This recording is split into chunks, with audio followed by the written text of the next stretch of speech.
Okay, hello and welcome again.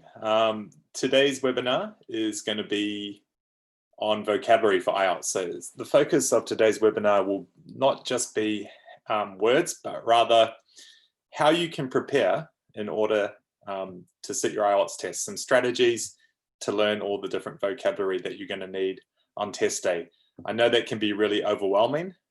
So hopefully today there'll be some strategies that you can take away and start preparing. So if this is the first one of these webinars that you've seen, my name is Greg. I've been an IELTS teacher for a couple of years now and an English teacher for 15. Most of that time I spent in South Korea, but I'm back here in my homeland, which is New Zealand. And I hope wherever you're watching, you're safe. We've had some very exciting news here in New Zealand. At the moment, we have no known cases of the COVID-19 virus. So hopefully life will start going back to normal, but I can assure you that I'm going to keep producing these webinars in order to help you prepare for your test. So let's move straight into the webinar, and you're going to see me use Google Slides, which I like to use. And again, not really going to teach you new words necessarily, but rather look at how you can prepare for all of the different tests, speaking, writing, reading, and listening, with a vocabulary focus.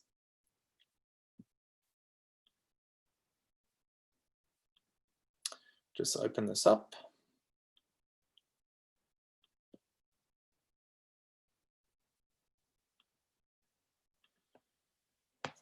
Okay, so with your vocabulary focus, I've taken some quotations or some excerpts here from the band descriptors. So these are the key points that you need to be aware of from the band descriptors. For the writing task 1 and 2 band descriptors, it tells us that we need to have a wide range of vocabulary. We need to use uncommon lexical items. Lexical items just means vocabulary. And also we need to try and use collocations. Now, in previous webinars, I've spoken about collocations quite often. Here's an example: commit a crime. You could say do a crime, but quite often, or commit a crime is the more typical way of saying that, right? So again, collocations just means the connections that certain words have with each other. So in terms of the speaking test, it has all of those same points on the band descriptors. So in the band descriptors, it also talks about a wide range of vocabulary, using less common lexical items, collocations. But in particular, the band descriptors for the speaking test talk about idiomatic language. Now, idiomatic language is not just idioms, but here is an example of an idiom for you. So you can see to kill 2 birds with 1 stone, which means you can achieve two things through one action. But here's another idiomatic expression: nuts and bolts. It's not really an idiom, but it's an expression that we might use in everyday English. Nuts and bolts just means details. So that's what it means by idiomatic language. Idioms, idiomatic expressions, these are the sort of, we call it figurative language, right? So literal language is the exact meaning of a given word, but we can use them figuratively. So when we say nuts and bolts, we're not talking about the nuts and bolts in an engine or in a machine. We're talking about details. So on the speaking test, it does ask that you try and produce more idiomatic language. Why else is vocabulary important? Well, when you're having the receptive tests, so we have productive and receptive skills.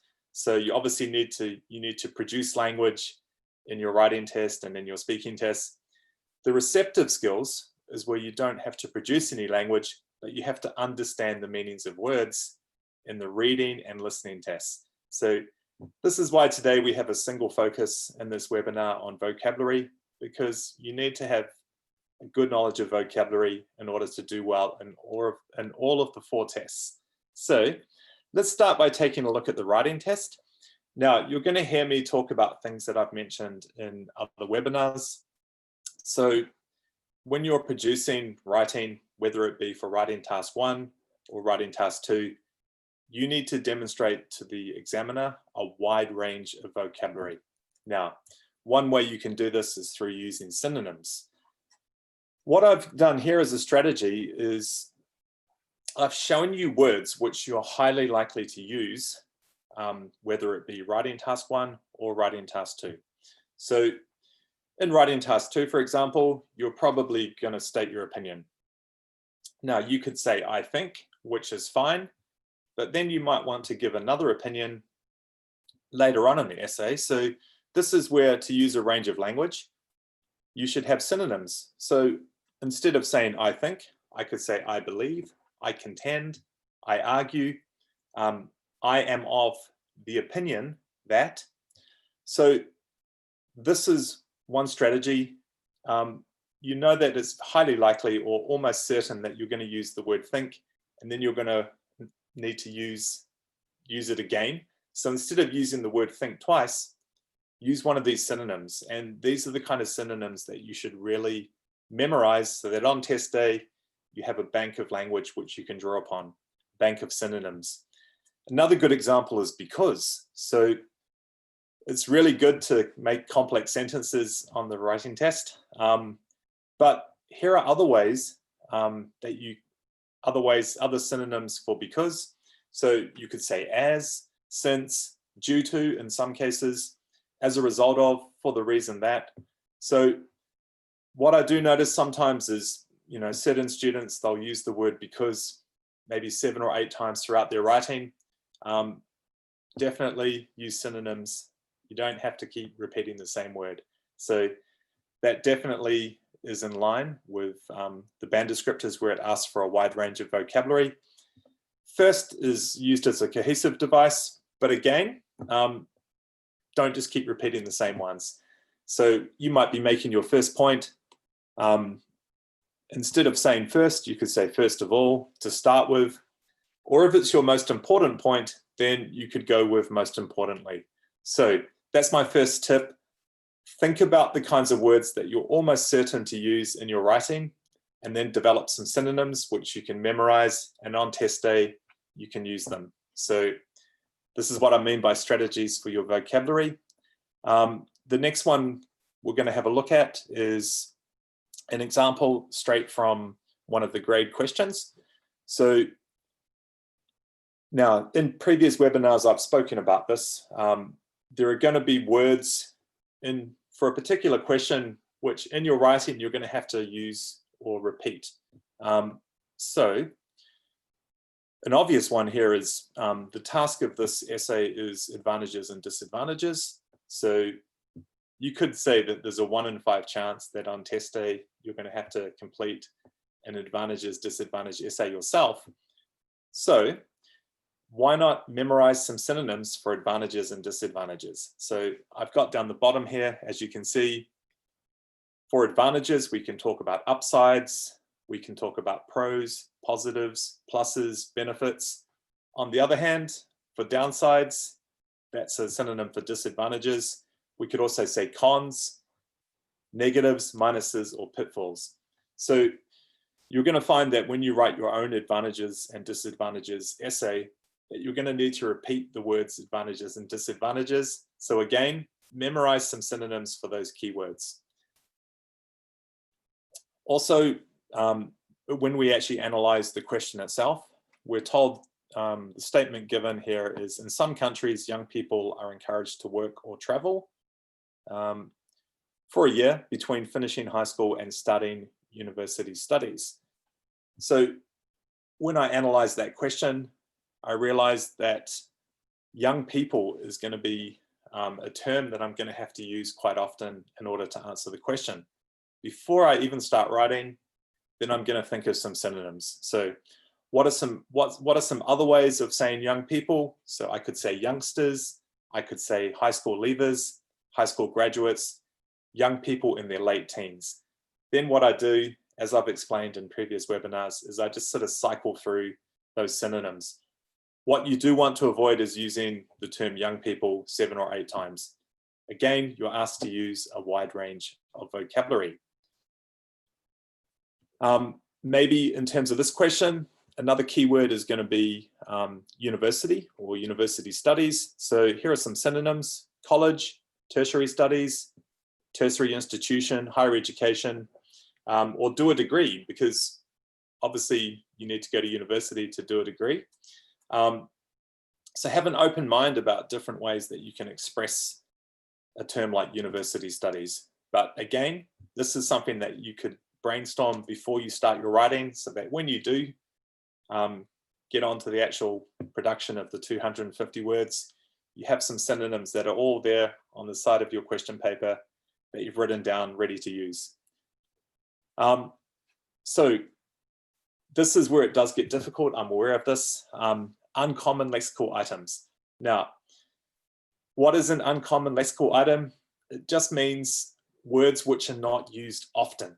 Now, you'll probably be aware of which words are used often, because as a language learner, they might be new words to you. So when you learn English, when you learn any language, you tend to start with the more common words to begin with. So I've identified an uncommon lexical item related to this topic, and it's called a gap year. Now, don't worry if you don't know what that is, because it's an uncommon expression. It's actually British in origin, and what it means, it's a year which high school leavers can spend after they finish high school, before they go to university, doing exactly this. They could work or travel overseas. That's known as a gap year. In the previous webinar, which dealt with this question, I also used a New Zealand expression called overseas experience, which is given the initials OE. Now, you might not actually want to use that one on the test, because that's only used in New Zealand, but gap year, I've heard of that as a New Zealander, and I think that would be one that you could use on the test. Now, when you're studying for your vocabulary though, this is where it does become difficult, because the chances of you using the expression gap year on IELTS test day are very low. So that's why with your study, with your preparation for the test, focus on synonyms that you know that you're more likely to use. Now, when you are learning less common vocabulary, that's something that we're going to talk about soon. I think the way to do that is when you're preparing or you're practicing from the reading tests. Obviously, when you're practicing your writing, you might think of some new words, but focus most of your energy on those synonyms that you know you're highly likely to use in any essay. So I think that's the key. Gap year, definitely the chances of using that on test day are very low. So I wouldn't spend too much time trying to memorize that expression. Okay, collocations, we talked about this before. These are words which go together. So one which I mentioned before was do a degree. You also might use the collocation to gain experience when you're writing about this particular essay. So I've introduced this website to you before, but I want to show you again. If you want to have access to a dictionary which will show you some collocations, this is a great one. It's called osdic.com. And we can see here, so to do a degree, right? So first of all, it gives us all the adjectives for a degree. We're going to look for verbs, and we can see here collocation, to do a degree, right? So collocations, you probably already have learned a lot through your own studies, and if you haven't heard of the expression collocation before, don't worry about it. You're probably already using a lot of great collocations, but if you do want to research some more, this particular collocations dictionary is excellent, online dictionary. So I'm going to show you some more examples from that dictionary later on in this webinar.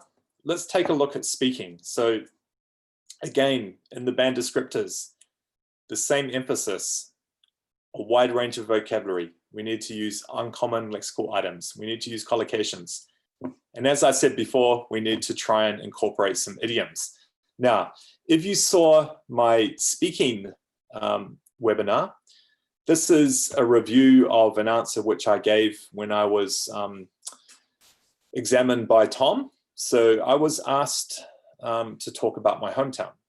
And I was asked where my hometown is. So in terms of the range of vocabulary and less common lexical items, then what I did there is I tried to, jazz up my answer, make my answer more interesting by talking about my hometown's location on the map. So I said it is 37 degrees south of the equator, right? So the equator is probably not a word that you're going to use very often. If you're not sure what it is, it just means the line which, the middle of the earth, basically. Antipode means the opposite. So I'm here in Hamilton. If I drilled a hole through the middle of the earth, I would come out on the other side. That's the antipode. In this case, Hamilton's antipode is Valencia. Now, what I have done though, is, I had prepared a few different answers for likely questions. So I'm going to show you some different topics which are quite likely, especially in part 1 of the speaking test. So I'm not saying that on test day you're going to be asked to talk about your hometown, but what you can do is you can start thinking of some less common lexical items which you could use if you're asked about your hometown. So for me, I already thought about the equator and I thought about the antipode, right? So in terms of collocations, I do have one good one here. It's a simple one, but it's still a collocation. I've said that Auckland is New Zealand's largest city, right? So again, these are the types of test topics that you might have. So I just gave you some information about my hometown. These are other common ones: family and friends, hobbies, free time, movies, books, exercise, travel, food, shopping. So what I recommend is you don't have to write out a model answer, but if you want to have a focus on vocabulary, think about some less common words that you could associate with each of those topics. Again, for hometown, I used equator and then I use antipode, right? So use your imagination. The vocabulary that you want to use is going to be reflective of you as an individual. So really think about your own friends and family, and try and think of words that you don't use very often. You could even get a dictionary and find some new words. But if you have a few words that you can use if one of those topics is brought up on test day, that's a good idea. So now, in terms of, I mentioned before, largest city is a strong collocation. This is identified in ausdic.com. So here we know city is a noun, and large is the base adjective. I used a superlative, so Auckland is New Zealand's largest city. Definitely a collocation, and we're told that in the dictionary, the collocation dictionary. So when I do look in the collocation dictionary though, I get some more ideas. Now, I'm reviewing my answer that I gave to Tom in the speaking webinar, and yeah, I don't know why I didn't use this word actually. So my hometown, Hamilton, is very cosmopolitan. It's a cosmopolitan city. Now, again, you might not know the meaning of this word. That's because it's a word which is not used that often. It's a less common lexical item. Cosmopolitan means that there are a mixture of different cultures. So here in Hamilton, there are actually people from all over the world. So many, many different cultures, much like Sydney or New York. It's a cosmopolitan city. So if I were to answer that question again, that's definitely something else that I would include. And also, I thought of an idiom. So I know in my original answer, I didn't really have a lot of idiomatic language. Here is an idiom. So at the end, I said that the antipode of Hamilton is Valencia in Spain, but Hamilton's climate isn't as hot. So I could add in an idiom here.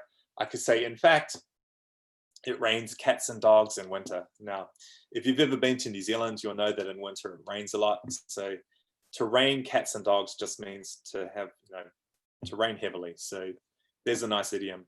Now, again, That's an idiom that you might want to tuck away in your memory bank. Perhaps in part 1, you might get asked about weather, about free time, about your hometown. I think there's a chance that you can use that. So I wouldn't spend all of my time preparing idioms for the IELTS test, but it's good to know a few. Again, most of my focus I would have on synonyms, which I know it's highly likely that I'm going to use them on test day. So this brings me to the last part of this webinar, and this is where, particularly the reading test, obviously we need to understand the meanings of the words. When you're doing your practice on the grade site, this is where you can pick up some new vocabulary. So it's a receptive skill. Obviously you need to practice for the test, but I know it can be really overwhelming as well. So here is an example. This is just part of one of the practice reading tests on grade. So we only have 3 paragraphs here. There are many more paragraphs. I've only just given you part. Now, what I want to make really clear, don't spend all of your precious reading practice time trying to learn new words. You need to practice reading skills, the main ones being skimming and scanning, making predictions. Those are specific reading skills which are separate from vocabulary. Don't fall into the trap or make the mistake where you just read to learn new words. That's going to take you far too long. So what I recommend, this is just one tactic, learn new words from the questions, right? So the way that the questions are written, quite often the words in the questions on the question paper will be words which are not overly topic specific, right? So if we're to go back here, we can see that the topic here is poverty, possibly the economy, quite a broad topic, the environment, so environmental destruction, right? So what I mean by that, this is an expression which you might find in other reading tests. It's an expression that you might be able to use in your writing test or in your speaking test. So the words which are used in the questions are often more general, right? So whereas in the actual reading text, you're going to get a lot of very topic specific words. And again, it's better that you try learn words which are more general, which you have a higher chance of using on test day. So environmental destruction, great collocation, as we can see here from the ausdic.com collocation dictionary, environmental destruction. So again, quite topic specific. When we're talking about the economy, we often talk about gross domestic product, but the economy is quite a broad topic. So I would definitely recommend learning the expression gross domestic product if you don't already know that. And down the bottom here, I've underlined economic indicator. So the chances of having an essay about the economy, quite high, I would say. Sometimes in the reading test, there might be a topic related to the economy. So these are sort of expressions which are going to be useful, perhaps. This is a very general one, which, this is an expression which could be used in any topic to take into account, right? So you see what I mean? I'm trying to learn, or I'm underlining, highlighting vocabulary from the questions themselves. Don't spend all your time trying to learn vocabulary from the reading text. It's going to take you so long. And I know for most of you that your tests are coming up soon. So you're not going to develop a huge vocabulary in that short amount of time. But if you focus on the vocabulary in the questions themselves, hopefully that's going to be more focused. And you're going to be able to learn words which you have a higher chance of using or recognizing again on test day. So if you're not sure what take into account means, it just means to consider or remember something when you're making a decision, right? So I hope you take into account what you've learned from this webinar when you start studying for vocabulary, studying the vocabulary for your test. So that's pretty much all I wanted to say in terms of some very simple vocabulary strategies. You're going to hear me talk about vocabulary in all of the webinars which I make. So today I just wanted to give you an overview. I hope this has been helpful. At this point, I just want to tell you again what's coming up with the rest of our schedule. So I'll head back to the digital whiteboard.